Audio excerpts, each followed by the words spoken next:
Hello dear students. ಇವಾಗ KCET 2024 application ಯಾರ್ಯಾರು ಆಗ್ತಾ ಇದಾರ ಅವ್ರಿಗೆ KEA ಕಡೆಯಿಂದ ಒಂದು ಲೇಟೆಸ್ಟ್ ಅಪ್ಡೇಟ್ ಬಂದಿದೆ. ತುಂಬಾ ಜನ ರಿಕ್ವೆಸ್ಟ್ ಮಾಡ್ತಿದ್ರು, ತುಂಬಾ ಜನ ಪ್ರಾಬ್ಲಮ್ ಇದೆ ಅಪ್ಲಿಕೇಶನ್ ಅಲ್ಲಿ ಅಂತ, ತುಂಬಾ ಡೌಟ್ಸ್ ಇದೆ ಅಂತ ಹೇಳ್ತಿದ್ರು. ಸೊ ಅದಕ್ಕೆ ಸ್ವಲ್ಪ KEA ಅವರು ಕ್ಲಾರಿಫಿಕೇಶನ್ ಕೊಟ್ಟಿದ್ದಾರೆ ಒಂದು ಅಪ್ಡೇಟ್ ಮುಖಾಂತರ. ಸೊ ಈ ಅಪ್ಡೇಟ್ ಬಂದ್ಬಿಟ್ಟು ಇವತ್ತು ರಿಲೀಸ್ ಮಾಡಿದ್ದಾರೆ KEA ವೆಬ್ಸೈಟ್ ಅಲ್ಲಿ. You can check it out. So ಏನಂದ್ರೆ ಫಸ್ಟ್ ಅಪ್ಡೇಟ್ ಇಸ್ ದಟ್ ಏನಪ್ಪಾ ಅಂತಂದ್ರೆ ಮಾಜಿ ಸೈನಿಕರ ಪ್ರಮಾಣ ಪತ್ರವನ್ನು ಪಡೆಯಲು ಸಿಇಟಿ ಅರ್ಜಿ ಸಂಖ್ಯೆ, ಏನ್ ಸಿಇಟಿ ಅಪ್ಲಿಕೇಶನ್ ನಂಬರ್ ನೀವು ಅಪ್ಲೈ ಮಾಡಿದ್ರೆ ಸಿಗುತ್ತೆ ಅದು, ಮತ್ತೆ ಆರ್ಮಿ ಸಂಖ್ಯೆ ಅಂತ ಇರುತ್ತೆ. ಅದನ್ನ ಸೇವಾ ಸಿಂಧು ಪೋರ್ಟಲ್ ನಲ್ಲಿ ಹಾಕ್ಬಿಟ್ಟು ನೀವು ಆ ಸರ್ಟಿಫಿಕೇಟ್ ನ ತಗೋಬಹುದು ಅಂತ ಹೇಳ್ತಾರೆ. This the first update. ಓಕೆನಾ? ಸೊ ಈ ಅಪ್ಡೇಟ್ ನ ನೋಡ್ಕೊಳ್ಳಿ. And the second update is very important. ತುಂಬಾ ಜನಕ್ಕೆ ಇದೆ ಡೌಟ್. ಈ ಅಪ್ಡೇಟ್ ಏನಪ್ಪಾ ಅಂತಂದ್ರೆ, ಕರ್ನಾಟಕದಲ್ಲಿ 7 ವರ್ಷಗಳ ಕಾಲ ಯಾರ್ಯಾರು ವ್ಯಾಸಂಗ ಮಾಡಿರ್ತಾರೆ ಅಭ್ಯರ್ಥಿಗಳು, 10ನೇ ತರಗತಿ 7 ವರ್ಷಗಳ ಕಾಲ ಯಾರ್ಯಾರು ಸ್ಟಡಿ ಮಾಡಿದ್ದು 10th ಸ್ಟ್ಯಾಂಡರ್ಡ್ ಪಾಸ್ ಆಗಿರ್ತಾರೆ ಕರ್ನಾಟಕದಲ್ಲಿ, ಅವರು 11th ಅಂಡ್ 12th ಏನ್ ಸ್ಟಡಿ ಸರ್ಟಿಫಿಕೇಟ್ ಇರುತ್ತೆ ಅದನ್ನ ಅಪ್ಲೋಡ್ ಮಾಡೋ ಅವಶ್ಯಕತೆ ಇಲ್ಲ. This is very important. ನೆನ್ಪಿಟ್ಕೊಳ್ಳಿ, ಅಪ್ಲೋಡ್ ಮಾಡೋ ಅವಶ್ಯಕತೆ ಇಲ್ಲ 11th ಮತ್ತೆ 12th. ಕ್ಲಿಯರ್ ಅಲ್ವಾ?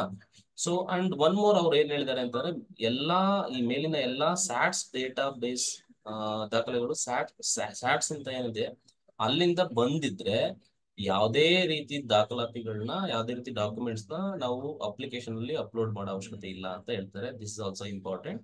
ಅಂಡ್ ಥರ್ಡ್ ಪಾಯಿಂಟ್, ನಿಮ್ಗೆ ಧಾರ್ಮಿಕ ಮತ್ತು ಭಾಷಾ ಅಲ್ಪಸಂಖ್ಯಾತ ಮೀಸಲಾತಿ ಯಾರ್ಯಾರು ಕೋರ್ತಿದ್ದೀರಾ ಅಭ್ಯರ್ಥಿಗಳು, ಅವರು 1ರಿಂದ 10ನೇ ತರಗತಿವರೆಗೂ ಸ್ಟಡಿ ಸರ್ಟಿಫಿಕೇಟ್ ನ ಕಂಪಲ್ಸರಿ ನೀವು ಸಲ್ಲಿಸಲೇಬೇಕು ಅಂತ ಹೇಳ್ತಾರೆ. And fourth point is very important ಮಕ್ಕಳೇ, ಕರೆಕ್ಟ್ ಆಗಿ ನೋಡ್ಕೊಳ್ಳಿ. ಅಭ್ಯರ್ಥಿಗಳು ಅಪ್ಲೋಡ್ ಮಾಡುವ ವ್ಯಾಸಂಗ ಪ್ರಮಾಣ ಪತ್ರಗಳು ಪರಿಶೀಲನೆಗೆ ಆನ್ಲೈನ್ ಮುಖಾಂತರ BEO ಅಥವಾ DDPU ಕಚೇರಿಗೆ ಹೋಗುವ ಕಾರಣ ಕಾಲೇಜು ಅಥವಾ ಶಾಲೆಗಳಿಂದ ವ್ಯಾಸಂಗ ಪ್ರಮಾಣ ಪತ್ರಗಳನ್ನು ಪಡೆದರೆ ಸಾಕು, BEO ಮತ್ತೆ DDPU ಅವರ ಸಹಿ ಅವಶ್ಯಕತೆ ಇರುವುದಿಲ್ಲ. ಅಂದ್ರೆ ಮುಂಚೆ ಏನಿತ್ತು ಅಂತಂದ್ರೆ ಕಂಪಲ್ಸರಿಲಿ, ಅಂದ್ರೆ ಈ ನೋಟಿಫಿಕೇಶನ್ ಏನ್ ಬಂತು, ಈ ನೋಟಿಫಿಕೇಶನ್ ಗಿಂತ ಮುಂಚೆ ಏನಿತ್ತು, ಸ್ಟಡಿ ಸರ್ಟಿಫಿಕೇಟ್ಗೆ BEO ಮತ್ತೆ DDPO ಅಥವಾ DDPU ಸೈನ್ ಕಂಪಲ್ಸರಿ ಅಂತ ಇತ್ತು. ಬಟ್ ಇವಾಗ ಹೇಳ್ತಿದ್ದಾರೆ ಅದು ಕಂಪಲ್ಸರಿ ಇಲ್ಲ. ಯಾಕಂದ್ರೆ ನಿಮ್ಗೆ ಆನ್ಲೈನ್ ವೆರಿಫಿಕೇಶನ್ ಇರೋದ್ರಿಂದ, ಇದು ನೀವೇನ್ ಅಪ್ಲೈ ಮಾಡ್ತೀರಾ ಅದು ಡೈರೆಕ್ಟ್ ಆಗಿ BEO ಹತ್ರ ಹೋಗೋದ್ರಿಂದ ನಿಮ್ಗೆ ಆ ಸೈನ್ ಬೇಡ ಅಂತ ಹೇಳ್ತಿದ್ದಾರೆ. ಓಕೆನಾ? So this is a very important update from the KEA.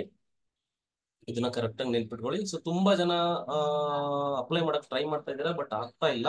ನನಗೆ ಗೊತ್ತಾಗ್ತದೆ. ಪ್ಲೀಸ್ ಸ್ವಲ್ಪ ವೆಯ್ಟ್ ಮಾಡಿ. ಇವತ್ತು ಬೇಡ, ನಾಳೆ ಅಪ್ಲೋಡ್ ಮಾಡಕ್ ಟ್ರೈ ಮಾಡಿ.